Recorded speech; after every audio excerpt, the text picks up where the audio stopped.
So we've worked very hard at HFS with many of our members of our sourcing council to produce what we see as these kind of 4 principles behind, we look at this future of governance. We're calling it Enterprise Governance 2.0.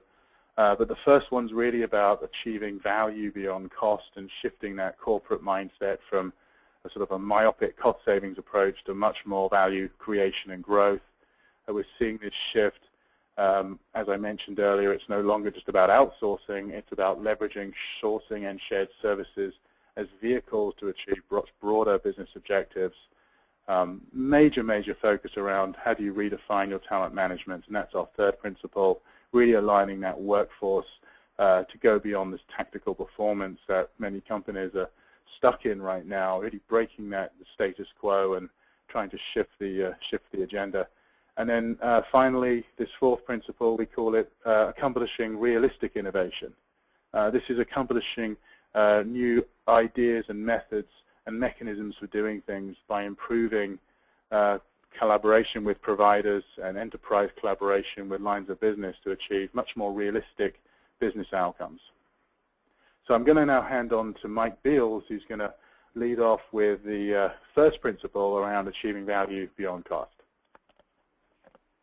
Thanks, Phil. So the first thing we just really want to highlight is obviously these 4 principles have very broad implications within organizations.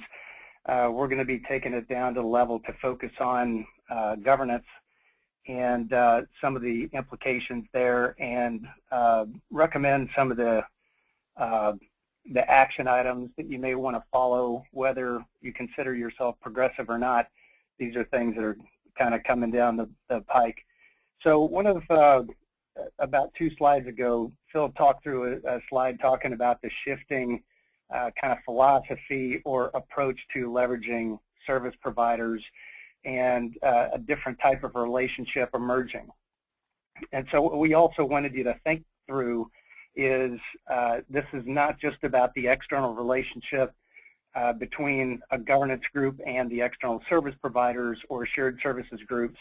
It's also about the internal relationship between the business function or governance and your internal business constituents. One of the things that we know is that all of the back office functions have historically struggled with organizations perceiving them, or the business perceiving them, as a utility service and cost focus. So we really have to shift that mentality, just like we do with how do we use service providers, shift that mentality about how we position ourselves with the business as more value-oriented as opposed to just delivering a utility service and focusing on cost. And so that brings us to a very important point about really understanding what the business drivers are. And you can only really add value and communicate that value to the business by understanding what their business drivers are and understanding what they perceive as being valuable.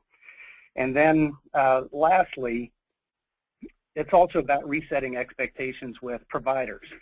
A lot of the deals, particularly recently in a recession phase, are structured on cost savings, and there's not a lot in these deals about innovation. And the service providers certainly haven't budgeted for that. They don't have the resources applied. So you really have to reset expectations with your suppliers from that perspective. And if you really need or want transformation and innovation, you have to reset that expectation, develop some of those processes, and be willing to pay a bit more than you may have paid in the past. So those are just a few thoughts, really communicating the value of those collaborative relationships internally as well as externally, improve your ability to report and communicate value by a better relationship internally, and then resetting those expectations with providers that you're really looking for more, and if you get it, you're willing to pay.